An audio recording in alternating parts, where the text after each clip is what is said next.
আপনার সেজদা লুটিয়ে পড়ার পর আপনার মনে হয় যে আরেকটু লম্বা যদি সেজদাটা হতো। রাতে যখন আপনি ঘুম থেকে ওঠেন, তাহাজ্জুদের নামাজ যখন পড়ছেন, আপনি তখন অনুভব করেন আহারে এই রাতটি যদি আরেকটু লম্বা হতো, আমি যদি আরেকটু ইবাদত করতে পারতাম। Have you ever experienced this happiness and peace and the tranquility in your life? কখনো কি আপনি এরকম অনুভব করেছেন? উজিবু দাওয়াতাদ দাঈ ইযা দাআনি। কোনো আহ্বানকারী, অখ্যাত কোনো আহ্বানকারী খুবই খারাপ জীবন যাপন করেছে, ভয়াবহভাবে অপরাধী জীবন যাপন করেছে, গুনাহ ছাড়ার কিছুই নাই তার গোটা জীবনে, কিন্তু হঠাৎ করে রমাদানে সে আমার কাছে হাত ধরে বলল, আল্লাহ, শুধু এতটুকু, ইয়া রব, আমার রব, এতটুকু বলতে বাকি। আমি সাথে সাথে বললাম, বলো তোমার কি লাগবে। তোমার নিজের অক্ষমতার দিকে তুমি তাকাও না, তুমি আমার সক্ষমতার দিকে তাকাও।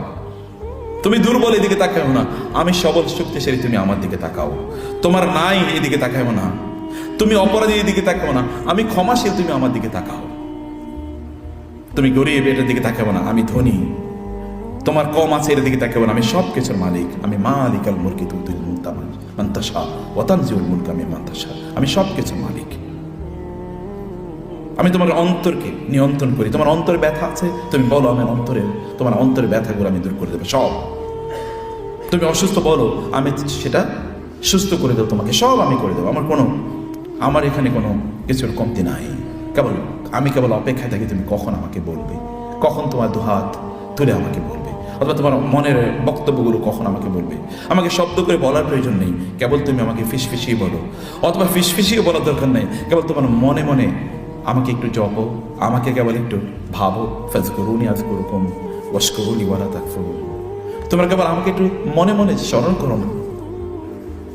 আমি আমার ফেরেশতাদেরকে, মহান ফেরেশতাদেরকে ডেকে বলবো, আমি জিবরিল, ইসরাফিল, মিকাইল, বড় বড় ফেরেশতাদেরকে, সবচেয়ে archangel, leaders of the angel community, তাদেরকে ডেকে বলবো, আমার এই বান্দা মনে মনে আমাকে স্মরণ করেছে, কিন্তু আমি তোমাদেরকে প্রকাশ্যে বলে দিলাম, ও আমার কথা স্মরণ করেছিল, ও আমাকে স্মরণ করেছে, এবার আমি তোমাদের সামনে তাকে স্মরণ করে দিলাম।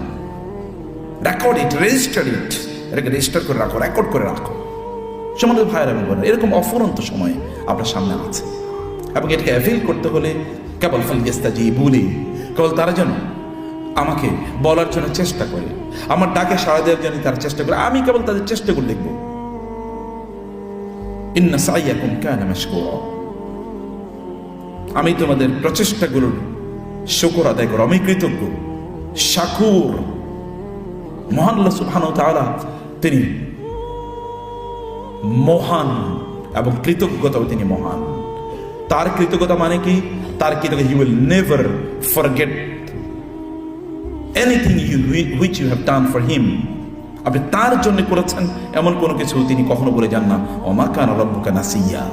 আপনার রব কিছুই ভুলে যান না, সব কিছু তার মনে থাকে, সব কিছু মনে থাকে। কবে কোন জায়গায় আপনি তাকে চোখের এক ফোঁটা পানি ফেলে অথবা দু ফোঁটা পানি ফেলে বলেছেন, কখন একবার দীর্ঘ শ্বাস ফেলে আপনি তাকে ডেকেছিলেন, ইভেন সেই দীর্ঘশ্বাসটা পর্যন্ত তার চোখ অথবা তার দৃষ্টি এড়িয়ে যায় না।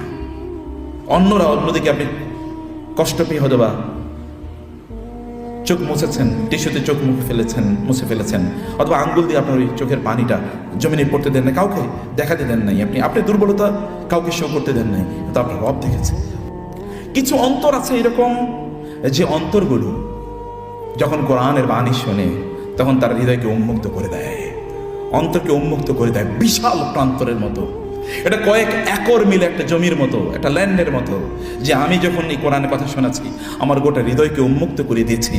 আমি এই কোরআনকে ধারণ করলাম এবং আমার অন্তরে যত ধরনের গ্লানি আছে, যত অপরাধ আছে, পাপের প্রতি আসক্তি আছে, এগুলো সব আমি দূর করে দিলাম, সব দূর হয়ে যায়। এটা আবু বকরের মতো অন্তর হয়ে যায় এই ব্যক্তির, এটা ওমরের, এটা ওসমানের মতো অন্তর হয়ে যায়। এরকম একদম লোক আছে। কিন্তু দ্বিতীয় যে উদাহরণ আল্লাহ সুবহানাহু ওয়া তাআলা বললেন, তাকে ওমিম্মা ইউকিদুনা আলাইহি ফিন নারি ইবতিগা হিলিয়াতিন আও মাতাইন যাবাদুম মিসলুহু।